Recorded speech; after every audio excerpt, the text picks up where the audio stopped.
I just told you a little while ago, these leaders that they call leaders, this included Lena Horne, this included Dick Gregory, and this included comedians, comics, trumpet players, baseball players. Show me in the white community where a comedian is a white leader. Show me in the white community where a singer is a white leader, or a dancer or a trumpet player is a white leader. These aren't leaders. These are puppets and clowns that have been set up over the white community and over the black community by the white community and have been made celebrities and usually say exactly what they... I wanted to play you that clip because right now the sentiment with the leftists and, you know, all these Democrats is that, oh, look at Donald Trump. He has no black people in his cabinet. Ha, ha, ha. And all of the anger or the violent viciousness is being aimed towards Byron Donalds, who's been so elegant in his responses towards the criticism. But of course, because he's black, they're going to keep, ha, ha, ha, you see. But Donald Trump made a bold move last night, which including somebody that's African, well, black. I was going to say African American. That's only Elon Musk.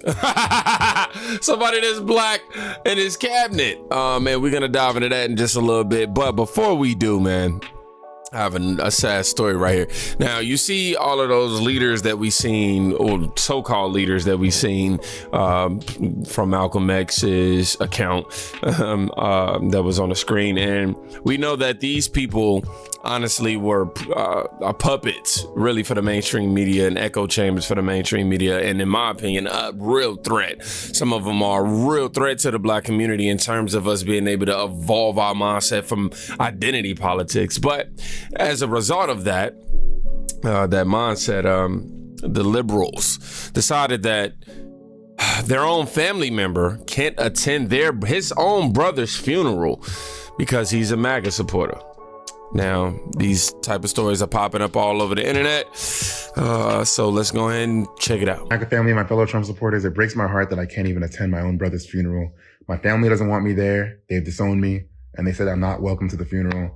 My brother was 21 years old before he passed, and honestly, me and him really weren't even on speaking terms before he passed because I'm a Trump supporter, and he didn't respect that. And I just wish that I could talk to him one more time. It just breaks my heart that, like, I don't know. I really am just so depressed now that, like, I just can't speak to him again. And I just want to unite with him one more time and just talk to him. And my family just not allowing me at the funeral is crazy. But you know what? I'm not going to keep stressing about this. I love you, MAGA family, and thank you everyone for the condolences, and just thank you for all the support. Now, before I give my sentiments, I have to say that this is the internet, and we know that you have people out here who would make up stories. And look, I'm not saying that it ain't true, but I'm also saying that I can't verify anything other than him and his word. Of course, I would be devastated if I couldn't make it to my brother's funeral just off of difference in political views. I think that is incredibly insensitive. It's I don't know, that's inhumane, so to speak, to say that your family, your own blood brother can't attend his blood brother's funeral just because he supports Donald Trump. But this also goes to the point that I make about mainstream and legacy media being the vocal point in creating this division in America. They always say it's the right, and I'm not saying we don't have no rhinos, but we definitely do. But it's always the left playing identity politics and gaslit, fear-mongering, using gaslit and fear-mongering tactics and sound bites in order to keep people's mindset adjacent a certain kind of way. Like, really, they want us all brainwashed to believe that if you don't do it this way, then you're X'd out of not only your own community, but you're X'd out of your family. Like, man, that's vicious, yo. I want to see some of the comments under this for sure. Hold on. Let's see what we got. I really hope he's not lying, because he's made another post about MAGA don't like him. Y'all, it's crazy. Okay, cool. So we can't verify it. Yeah, it says, I honestly believe these black and brown MAGAs only do it for attention as a status symbol. They're wannabes just like Trump, who wants to be a billionaire. We don't believe you is the sentiment. Video doesn't seem genuine. Are we searching for likes and followers? Good for his BA. Cap, good. If that's true, good for them. His family ate. Sheesh. So even the people who do deem this as fake as well, you know, because I'm skeptical. I ain't gonna sit here and lie like I'm not. They like, yo, if this is true, are they happy that it happened? Are you kidding me? Are you kidding me? Taco Bell sounds real good for dinner. I think these are skits. He's made multiple now. Yeah, I don't know who this guy is. Popped up on my timeline, but I'm glad I had that notion as well. Like, we can't verify this stuff, y'all. He's lying through his teeth. First, it was MAGA telling him they don't need him, and now it's his family. He doesn't even look like he has a brother. He has a brother. There's a certain level of lack of emotion in that video that I would criticize, but they're Jimmy. Moving on. Now, this is the moment that is real, that we know is a fact. There's been a lot of criticism from black people in news media, especially the Sonny Hostins and the View hosts and MSNBC host Joy Reid. Oh, he has no black people in his cabinet. You see? And then guess what? When he puts somebody black in a cabinet, it's gonna be a pick me, right? Oh man, I gotta make sure I bleep that out. Anyhow, Byron Donalds putting CNN and Al Sharpton in check about no blacks in the cabinet. Quote, Donald Trump's cabinet is about people who are going to implement his agenda. Everyone needs to pump the brakes and just wait and see what happens. The Democrats filled the Joe Biden cabinet. They wanted to say, woo, okay, that came in an error. I'm sorry. Everyone needs to pump the brakes and just wait and see what happens. The Democrats filled the Joe Biden cabinet. They wanted to have a piece of every identity, but did they get the job done? Oh, this man cooking. I'm gonna let him finish. Not work out the way that they thought it was going to. That being said, Donald Trump's cabinet is about people who are going to implement his agenda. And he's not done, by the way. You have Susie Wiles, the first woman ever to serve as chief of staff. You have Marco Rubio, a Cuban American who's going to serve as Secretary of State, representing America across the globe when it comes to foreign policy. You have Tulsi Gabbard going to be at DNI. So many others that are coming, and there's still slots to be filled. So I think everybody needs to pump the brakes and just wait and see what happens. Do you think Democrats are putting form over substance? Absolutely. Look, even if you look at how the Democrats filled the Joe Biden cabinet, they wanted to have a piece of every identity, but did they get the job done? Did they actually serve the interest of the American people? Because here's what I know. Whether you black or Hispanic, if the border is unsecure, Alejandro Mayorkas, if the border is unsecure, does that help people in their everyday lives? No, it does not. And so what Donald Trump's election is about is bringing competency and reality back to D.C. in the White House, making sure that the job gets done on behalf of the American people, regardless of their race, regardless of their religion, regardless of their creed. Do you think that the current cabinet picks reflect the most competent implementers of Trump's policy across the board? 100%. Because you have no pause for any of the people who are being raised, including some who are more controversial figures who've gotten a lot of the oxygen out of the room. Obviously, Matt Gaetz, the centerpiece of criticism because of the allegations. But you don't have any pause about anyone who's been chosen? No, I don't, because either I know them directly or I've gotten a chance to know them throughout the last several months. All of them subscribe to everything that Donald Trump talked about on the campaign trail. They are mission-minded about getting the job done. Look at Robert F. Kennedy Jr. Robert F. Kennedy Jr. wants to make America healthy again. He wants to go after additives in our food that are here in the United States, but not in any other country around the globe. You have suburban mothers who want to see that happen for their children. You have people who've had you got me. I'm trying to see that happen for me and my kids too. Deal with all kind of other health abnormalities, and at the time, and now what they're dealing with is going to other doctors, finding other alternatives to address those health issues, finding out it's what they're ingesting every single day.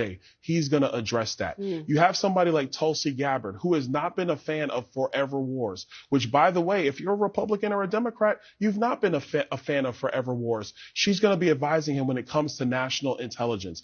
These are the picks that he's put in who are going to actually help him implement his agenda. His success as president. Watch the Democrats take that clip, the Trump agenda. Watch they take that and run with it and do something crazy. President, this is the 47th president, is going to be on addressing all the concerns of the American people that obviously they had, because if they didn't have that, he wouldn't have the political mandate he's enjoying right now. Well, let me ask you, because I remember when your name came up as a potential Speaker of the House.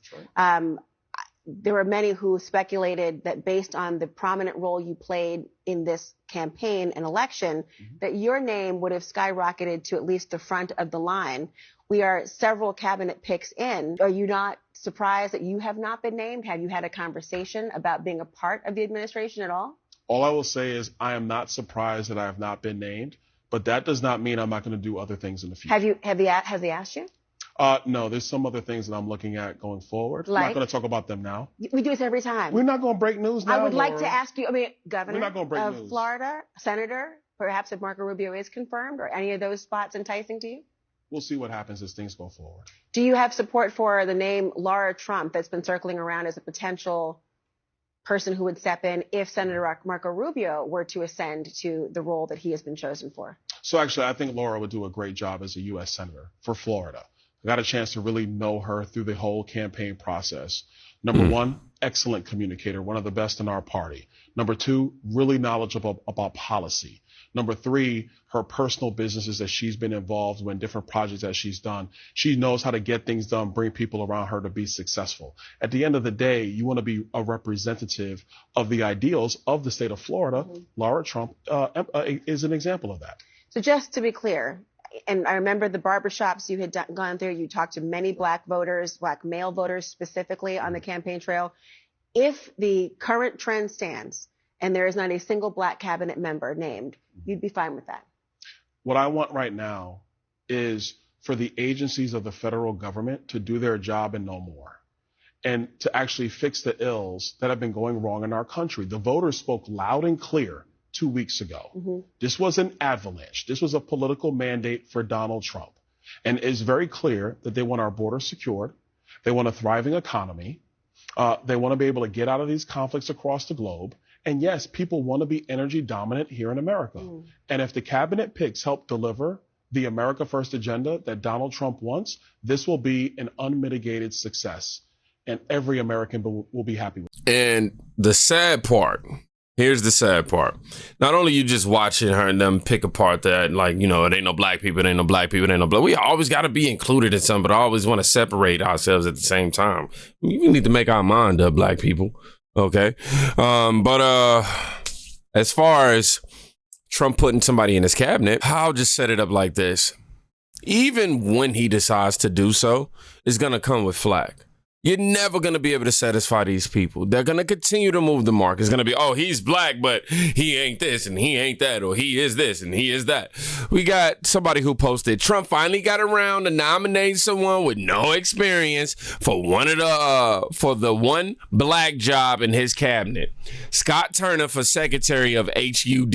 Shout out to Scott Turner, by the way. And it says, I'll just start from up here. He black job in his cabinet. Scott Turner for Secretary of HUD. Ben Carson, who has had no experience, served in the post during Trump's first administration. How come housing and urban development is the only top level cabinet position he give a black person? You see this? You see this? You see this? You know what I'm saying? Like, if you would have had him for the human health services, he would have said the same thing. You can't satisfy these people, man. Somebody said, your church leader, you're a church leader and you spread BS propaganda. Both men are extremely qualified. Both are Christians as well. You need to reconnect with Jesus. Yeah, man, I don't think that this is appropriate. Why is the only thing that you look at is skin color? I don't get these people either, man. This is the literal reason why we having conflict. You got people out here who feel entitled because we were black, and in America we have American history with white slave owners and black slave owners that they don't want to talk about. But you know, we was perceived as the underdogs, and we got all the bad. And I'm not saying we didn't have some bad stuff happen to us. We definitely did, but we're just we're of the mindset that we were the only slaves and white people were the only slave owners. That's not true. We had black slave owners out here. So when y'all talk about reparations, man, you might be needing to talk to your great uncle or something, your great grandpa. I'm just saying. Somebody said, I love this. Democrats whine and scream because Trump has not nominated a black person. Then Trump nominates a black person, but it's not good enough. It's not a good enough black person. Y'all are ridiculous. Is it possible that he gives jobs to qualified people? Someone says. We're going to keep going. Yes, he apparently thinks that the blacks are only good for being in charge of ghettos. Oh my God. And if that is the case, why would that be a bad thing, huh? If he put somebody white to be in charge of the ghettos, then what? I'm gonna be honest with y'all. I don't feel like sitting here talking about how these people are victims, okay? This is just simp behavior, you know what I mean? Keep moving the goalposts, okay? Y'all just keep moving it.